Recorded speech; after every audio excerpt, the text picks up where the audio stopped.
अगला कर लोगे लक्ष्मी जगार या धनकुल गीत। ये बहुत महत्वपूर्ण है बच्चे, लक्ष्मी जगार या फिर क्या धनकुल गीत। कर लेंगे आगे। चलिए, तो जो बच्चे ऑनलाइन हैं वो कम से कम 5-10 मिनट बस रहेंगे और इस टॉपिक को हम क्या करते हैं, खत्म करते हैं। फिर क्या करो, गीत। तो पहले समझो जगार का मतलब क्या होता है। जगार, देखिए जगार का मतलब 2-3 अर्थ आप देख सकते हो। आपका यज्ञ, और यज्ञ के साथ यहां बस क्या रहेगा, जागरण। आपका जागरण, जिसे आप क्या कहते हो, जगराता भी कहते हो। क्या, जगराता। पता है जगराता में क्या करते हो आप, कम से कम जगराता। चलो एक और कर लो, सेवा। एक कर लो क्या, सेवा। लगभग ऐसा मान के जिसे आप सेवा कहते हो उसे जो है बस्तर क्षेत्र में क्या बोलते हैं, जगार कहते हैं। ये सब कर क्यों रहे हैं, ये पहला ध्यान रखो कि इस गीत का मूल उद्देश्य क्या है। तो एक्चुअल में होता यह है कि पूरे लगभग भारतीय समाज में गीत को गाने का, नृत्य करने का जो पक्ष है वो लगभग पुरुषों को मिला है। ये एक ऐसा गीत है छत्तीसगढ़ राज्य में, इसका पूरा जो संचालन है वो महिलाएं करती हैं। और उसे महिला नहीं बोलते हैं, उसे बोलते हैं बच्चे गुरु माए। क्या बोलते हैं, गुरु माए। होता कुछ नहीं है इसमें। अब 2 लोग सुनोगे, देखो इसमें ध्यान रखना, कौन, महिला। ये पहली बार आप ऐसे सुनोगे। इस पूरे रस्म को कौन करेगा, महिलाओं के द्वारा। और हमारे यहाँ महिला तो नहीं, लेकिन पूरा कमांड किसके ऊपर है, आपका ब्रह्मा, विष्णु और किनके ऊपर, महेश के ऊपर है।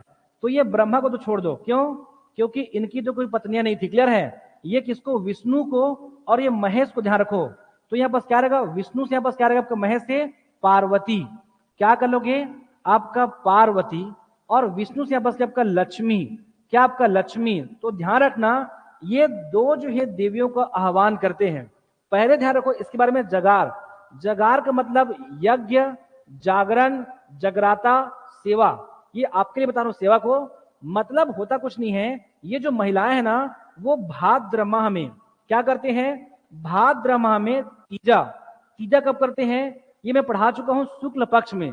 आपका भाद्र माह के शुक्ल पक्ष के तृतीया को स्टार्ट होता है कि आपका तीजा। और इसी जो है तीजा के आसपास से इस प्रकार के गीत का गायन करते हैं। क्यों करते हैं, तो इनके लिए, ये जो पार्वती है, लक्ष्मी है, खेती और साथ में स्वयं के जीवन में या संपूर्ण बस्तर अंचल में सुख समृद्धि बना रहे, इसीलिए ऐसा यज्ञ करते हैं, जागरण करते हैं, जगराता करते हैं। और लक्ष्मी और पार्वती जी के साथ संपूर्ण जो आपका आदिवासी जो क्षेत्र में जितने भी स्थानीय देवी देवता है उसका आह्वान करते हैं। और इस यज्ञ में शामिल होने लिए क्या करते हैं, इस गीत को गायन किया जाता है। अब पढ़ना यह है कि इस गीत में क्या वैल्यू है।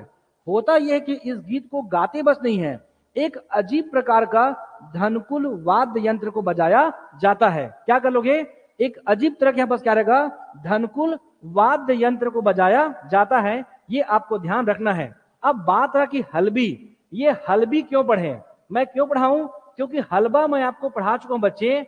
ये जो हलबा जनजाति है ना, उसमें जाकर देखिए, मैंने आपको पढ़ाया है कि धनकुल और साथ में क्या, लेंजा गीत। लेंजा मतलब समझते हो ना कि लेगा, जब मन लगे तब, मतलब क्या, किसी भी अवसर पर। इस बात को ध्यान रखें, इसको रिपीट कीजिए। तो क्या हलबा आपका धनकुल और जो है लेंजा गीत ज्ञान को करता है, हलबा करते हैं। तो क्यों पढ़ना, वापस फिर से एकदम क्लियर रहिए कि इसकी जो बोली होगी वो क्या होगी, हलबी गीत होगी। ये पढ़ने की बात नहीं है, आप स्वयं मुझे बता सकते हो। अब अगला यहाँ पर क्या करोगे, वाद्य यंत्र। क्या कर लोगे, वाद्य यंत्र। अब ये प्रश्न एग्जाम में पूछा है और सभी का सभी ऑप्शन में होता है। ये मटका, आपका सुपा है, ये बांस की खपच्ची है और धनुष है। ये एग्जाम में आया है और सभी का सभी ऑप्शन में था और आंसर था उपरोक्त सभी। तो समझना कि इसमें वाद्य यंत्र में क्या, ये जो धनकुल वाद्य यंत्र क्या है। तो शुरुआत करो बांस से। क्या कर लोगे, बांस। तो बांस की खपच्ची। क्या कर लोगे, बांस की खपच्ची।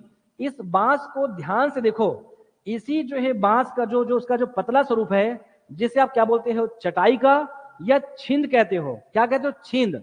तो छिंद मत करो, उसी छिंद से क्या बनता है, सुबह बनता है। और इसी बांस का मोटा स्वरूप देखो, उससे क्या बनता है, धनुष और क्या बनता है, बाण बनता है। आपका धनुष और क्या, बाण। और मात्र एक याद कर लो, क्या बच्चा, मटका। और धनकुन का मतलब ही क्या होता है, घड़ा या फिर क्या मटका। कर लोगे?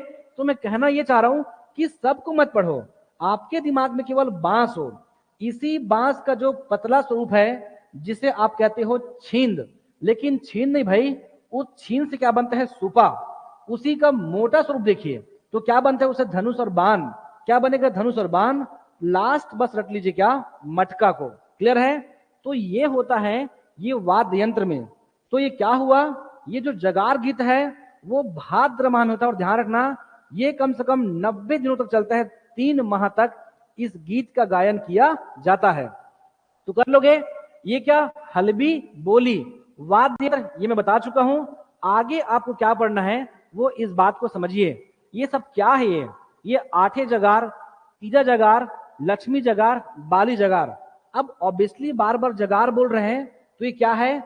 जागरण है। ये क्या है? जगराता है। और सब बार बार क्यों हो रहा है? आठे जगार, तीजा जगार, मैं बोला ना ये जो पर्व है ना, एक्चुअली जो गीत है वो 90 दिनों तक चलेगा, लगभग 90 दिनों तक। और होता क्या है इसमें? इसमें होता यह है कि ये जो हमारा जो कोंडागांव है, ये जो हमारा बस्तर है, आपका कोंडागांव है, बस्तर है, ये सुकमा और दंतेवाड़ा क्षेत्र में, पता है इसे अलग अलग महिला, ये अलग अलग महिला के द्वारा अलग अलग समय में इस गीत का गायन किया जाता है। तब जाकर कब होता है? 90 दिनों तक। और उसी में ना आपको देखने क्या मिलेगा कि इसी में से एक जगार में क्या होगा? उड़ीसा से भी कुछ आएंगी महिलाएं। क्या आएंगी? आपका उड़ीसा से कुछ महिला आएंगे। यहां महिला नहीं बोलोगे, यहां क्या बोलोगे? गुरु माए। उसे महिला नहीं बोलते हैं, वो गुरु माए बोलते हैं। और इस पूरे गीत का जो संचालन है वो कौन करती है? गुरु माए ही करती है। तो पढ़ना ये है कि ये कुछ नहीं है, ये केवल और केवल जो है लक्ष्मी और क्या आपका पार्वती जी की उपासना करने के लिए, साथ में पतियों के लिए, साथ में पूरे बस्तर अंचल के सुख समृद्धि और तमाम स्थानीय देवताओं की उपासना करते हैं। इसमें अलग अलग गीत का गायन करते हैं और उसी अलग अलग रस्मों को अलग अलग नामों से पुकारते हैं। आठे जगार, तीजा जगार, बाली जगार और साथ में क्या? लक्ष्मी जगार। ये आठे तो हमारे भी करते हैं, लक्ष्मी जी की उपासना करते ही हैं, तीजा तो करते ही हैं, वैसे ही एक होता है बाली जगार। कर लेंगे? अब ध्यान रखना, मैंने आपको बोला है कि क्या उड़ीसा से भी कौन आएगी? एक गुरु माए आएगी। और इसी उड़ीसा से कौन आया है? भतरा जनजाति आया है। कहां? छत्तीसगढ़ राज्य में। अब आपको समझना यह है कि किस जनजाति में फेमस है ये। तो कर लोगे? ये किस जनजाति में? तो क्या बच्चे? हलबा और साथ में क्या? भतरा। अब इस भतरा को रट्टा नहीं मारोगे, मैंने स्पष्ट बोला है कि वो जो गुरु माए हैं वो इसी में से एक रस्म में, वो जो गुरु माए हैं वो उड़ीसा से भी आएंगी। किसमें? कोंडागांव बेल्ट में। तो ध्यान रखना ये हलबा में तो फेमस है ही, लेकिन साथ में क्या? भतरा। अब इस भतरा को रटना नहीं है। इस गुरु माए की कहानी अगर आपको याद है तो 2 जनजातियों में मुख्य तौर पर क्या ये प्रचलित है। इस बात को आप समझेंगे। कर लोगे? इसके पश्चात ये क्या आपका? हलबी और भतरी। मैं बोला ना कि हलबा और भतरा को याद नहीं करना है, आपको भतरा को लिंक करना है उस उड़ीसा के गुरु माए से। आप नहीं भूलोगे भतरा जनजाति इसमें पार्टिसिपेट होते हैं, इस बात को नहीं भूलेंगे। अब अगला क्या है? गौरी और लक्ष्मी। गौरी अर्थात आपका पार्वती। मैंने बोला ना कि गौरी और लक्ष्मी कैसे याद करोगे? जनरली जो है जितना भी पर्व है वो मैक्सिमम क्या आपका पुरुष प्रधान है, आपका पुरुषों के द्वारा आपका संचालित। तो क्या करोगे? विष्णु, आपका महेश और आपका ब्रह्मा। ये ब्रह्मा को यहां से गायब कर दो, केवल देखो विष्णु जी का, लक्ष्मी और आपका महेश, यहाँ पास क्या आपका? गौरी या फिर क्या? पार्वती। महिला के द्वारा संचालित होता है और केवल जो है शाक्त संप्रदाय अर्थात शक्ति पीठों का यहाँ पर क्या करते हैं? आराधना किया जाता है। तो क्या करोगे? गौरी, लक्ष्मी और गुरु माए के द्वारा, इस बात को ध्यान रखेंगे। तो ऐसा होता है इस पूरे धनकुल जो कि आपका पर्व में या धनकुल गीत में। क्लियर है? तो ये रहा छत्तीसगढ़ राज्य के जनजातियों का पूरा गीत।